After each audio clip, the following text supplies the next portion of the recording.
So I came across this interesting mod for the 4Runner that has to do with the side mirrors.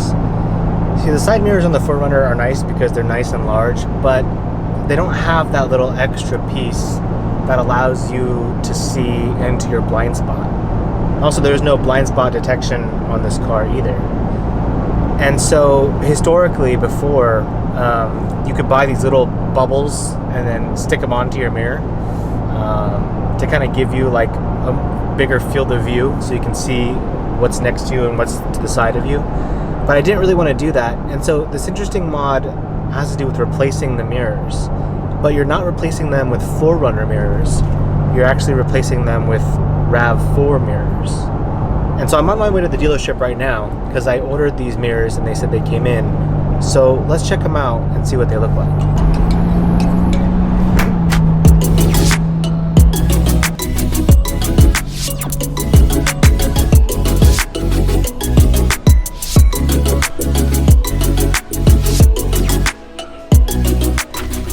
Awesome. You need a fluffy bag? No thanks, I'll just take them just like this. Awesome. Appreciate it. That's it. Have a good day. Thank you. You too. Thank you.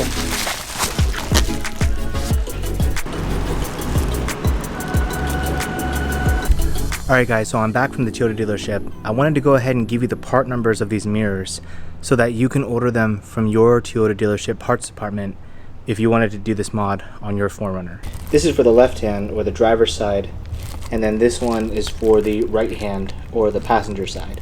Now go ahead and take screenshots of these so that you can give them to the parts department and they'll know what to order. I've seen a lot of people use suction cups to kind of just pop this mirror straight off.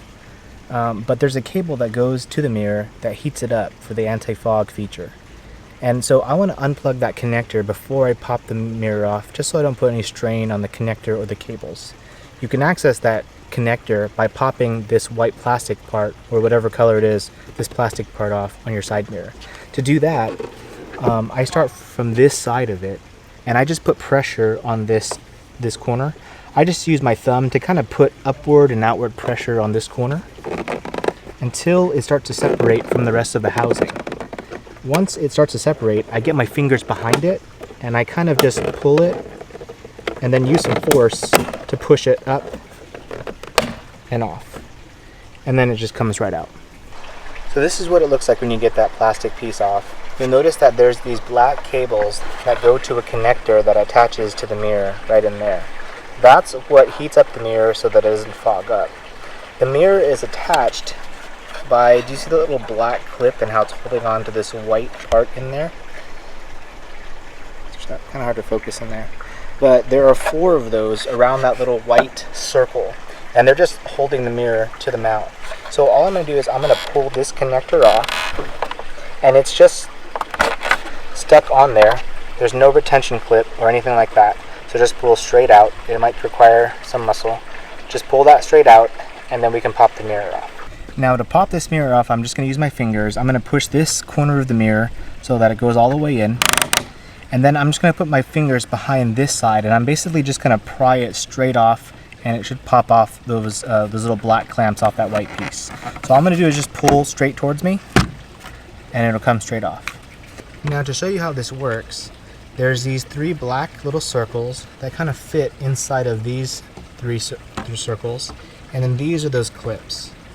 These are the clips that you force press and they attach just onto these little white parts. So that's all it is to it. So here is a comparison of the back of these mirrors. This is the new one and then this is the old one. You'll notice that they're virtually the same, except on the new one there are these prongs here that are covered up by these tape, but you'll notice on the old one there's nothing there. So I'm not sure what that's for. I don't know if it's for a blinker or blind spot detection or what, but we're just not going to plug these into anything. They're just going to sit in there. Also, you'll notice up here in the corner, the way these connectors are situated for the heating are different. On the original, they look like they're like in a vertical position, and in the new one it looks like they're in a horizontal position. So that's just something to keep in note. I'll show you how to plug the connector in once we get this thing on the vehicle. But those are just the only differences between these 2 mirrors. So all we're going to do is we're going to take this mirror, and you'll notice that this mirror, this prong is kind of bent. It's not straight up and down like this one is, so I'm just going to bend it straight. So it kind of helps the mirror stay in there. So all we're going to do is we're going to take this, we're just going to put it in. These 3 black pieces go inside these holes, and then the clips attach to the clips.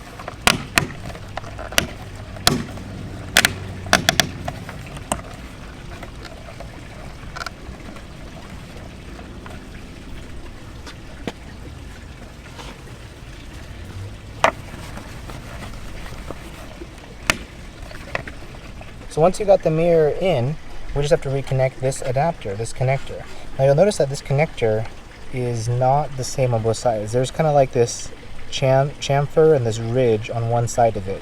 Now this was connected into the mirror like this. You remember those pins on the old one were vertical. But because these ones, they're horizontal, I'm just going to take this connector, I'm going to rotate it 90 degrees so that ridge is on the bottom, and then I'm just going to plug them in.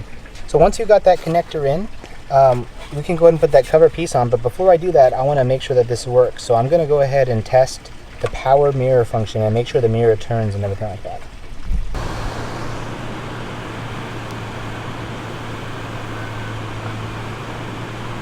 Alright, once you've got everything tested, the only thing left to do is put this plastic piece back on. We started in this bottom corner, which is where we're going to start again. You're just going to line up this corner with this edge, and then you're just going to push it on until it clicks into place.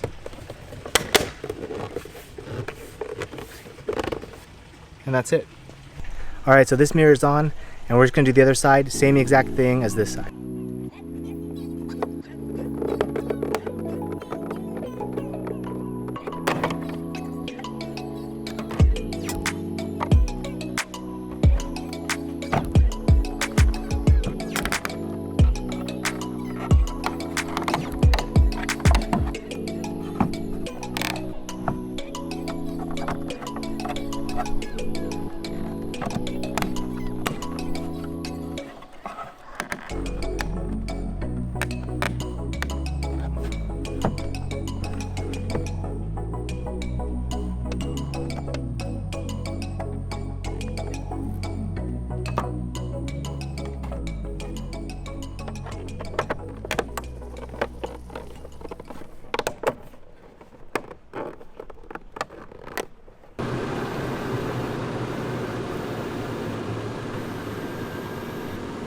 So I don't know if this focal length is appropriate, but I like to keep just a little bit of the body of my car in the mirror just so I can see where things are in relation to it.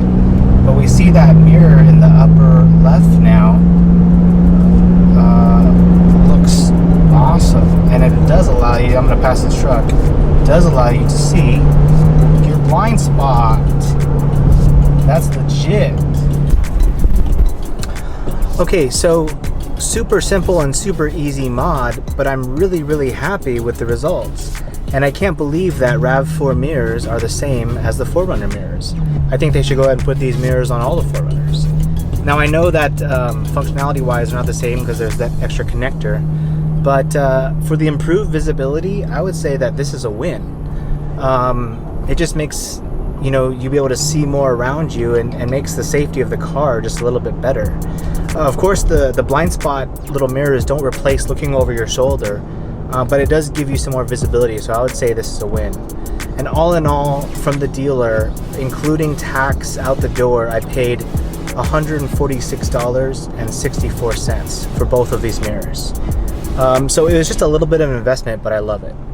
Hopefully this gives you guys some ideas of what you guys can do to your 4Runner. And post down in the comments if you have any questions about any of the process that I did, and I'll try to answer them. And I have a ton of other videos planned, so stay tuned for those coming out. Alright, thanks you guys so much for watching, and as always, I will see you in the next video.